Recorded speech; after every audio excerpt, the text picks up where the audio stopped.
Amis du jour, chalutations.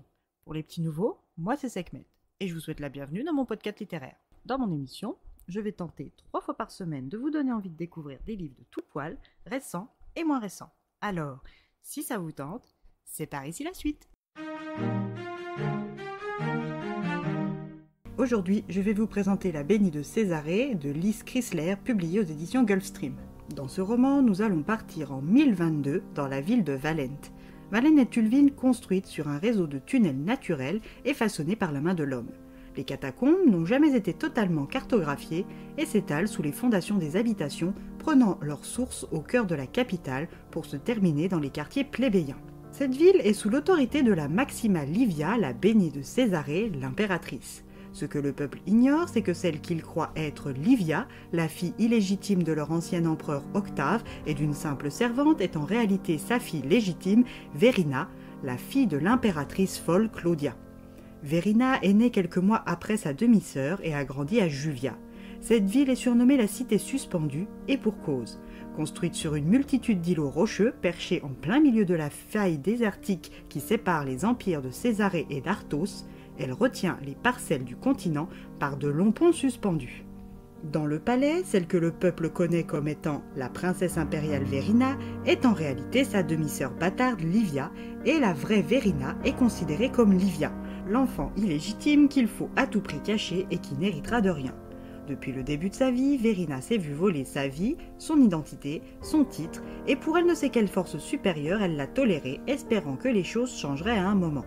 Les années passèrent et les brimades, les maltraitances et la solitude devinrent ses plus fidèles compagnes. Jusqu'à ses 17 ans, Verina pensait que sa sœur l'aiderait, car elle l'aimait, et cette certitude l'aidait à lui passer toutes ses bêtises. Car Livia n'a bien que sa beauté pour elle, la jugeote et l'intelligence lui sont totalement étrangères. Elle n'a rien trouvé de mieux que de s'enticher d'un écuyer artésien du nom de Liam.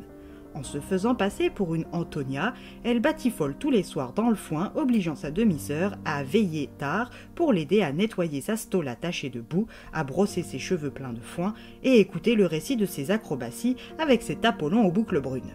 Un soir, de retour après un énième batifolage, Liv est bouleversée, car son Liam doit partir avec son maître et lui a laissé un collier en émail pour dernier souvenir de leur idylle. C'est ce même jour que Verina apprend que leur père est sur le point de recevoir le père de l'héritier d'Arthos, dans le but de conclure une alliance en mariant l'une de ses filles, ou plus précisément sa fille préférée, Livia, que le peuple connaît sous le prénom de Verina. À cette époque, la vraie Verina pensait encore sa sœur de son côté, mais aujourd'hui qu'elle est la seule survivante du clan Césarée et qu'elle se fait passer pour Livia, elle sait à quel point elle se trompait à l'époque. Depuis cette époque, 10 ans se sont écoulés. 10 années de guerre avec Arthos, 10 années sanglantes, vengeresses et pauvres en ressources. Les sénateurs, les sénatrices, les légats et légates fomentent majoritairement dans son dos et veulent l'évincer du trône au profit de sa cousine Flavia Césarion. Verina est une menace pour tous ces politiciens en carton car ses pouvoirs de béni la protègent et la rendent puissante. Elle peut tuer par les flammes quiconque s'oppose à elle et elle l'a maintes et maintes fois prouvé. À l'heure actuelle, seule Agrippa Valerius est de son côté depuis 4 ans.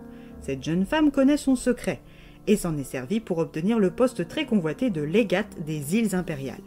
À l'assemblée du jour, les sénateurs et sénatrices sont interrompus par une nouvelle incongrue. L'arrivée d'un prisonnier, une première en 10 ans. Le commandant Septimus a jugé utile de lui laisser la vie sauve au vu de son identité. La Maxima se rend dans les geôles de l'Hélion et reconnaît l'amant de sa demi-sœur, qui est en réalité Kiran Arthos. Le héros d'Arthos, le demi-frère du prince héritier Maël, le bâtard de l'empereur Duncan, le général de la rébellion artésienne, le fossoyeur des troupes césaréennes. Plutôt que de le tuer sur le champ, comme le dieu césarée en elle lui souffle à l'oreille, elle décide de l'épargner et d'en faire un citoyen césaréen. Il sera son assistant personnel. Le passé de sa demi-sœur la rattrape et Verina fait fi de tous les conseils et s'obstine à vouloir maintenir cet ennemi en vie. Une fois son frère, son pays et son peuple reniés, Kiran commence son travail auprès de sa nouvelle Maxima.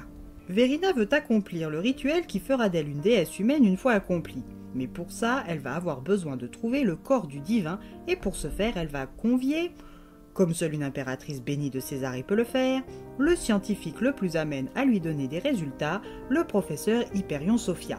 Ce professeur et théologien est un des sages de Zéphyr, cité-État palasienne connue pour ses découvertes, ses écoles et sa bibliothèque La Troïs. Après une traversée de la mer Blanche en compagnie des aigles de Valente, Hyperion sait qu'il doit donner satisfaction à la Maxima. Si Verina veut garder l'avantage sur sa cousine et les membres véreux de son gouvernement, elle doit garder la présence du scientifique secrète et se servir de son pion artésien. Elle le missionne encore une fois contre l'avis du divin pour infiltrer les rangs de Flavia et du sénateur Tiberius.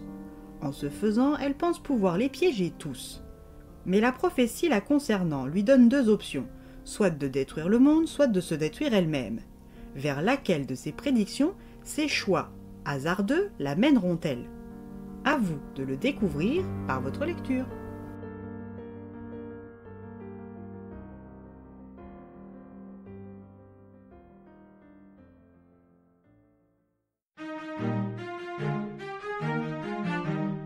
Une histoire classique d'infiltration en terres ennemies, de manipulation des sentiments et de trahison contre trahison.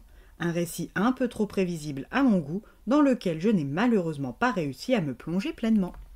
Et bien voilà, j'en ai fini pour aujourd'hui. J'espère que cet épisode vous aura plu et vous aura donné des nouvelles idées de lecture. Si vous souhaitez découvrir d'autres petits bonbons littéraires tout droit sortis de ma bibliothèque, je vous retrouve le mardi 4 mars prochain pour un nouvel épisode. Et si d'ici là je vous manque de trop, vous connaissez le chemin sur Instagram, @leslectures de Sekhmet.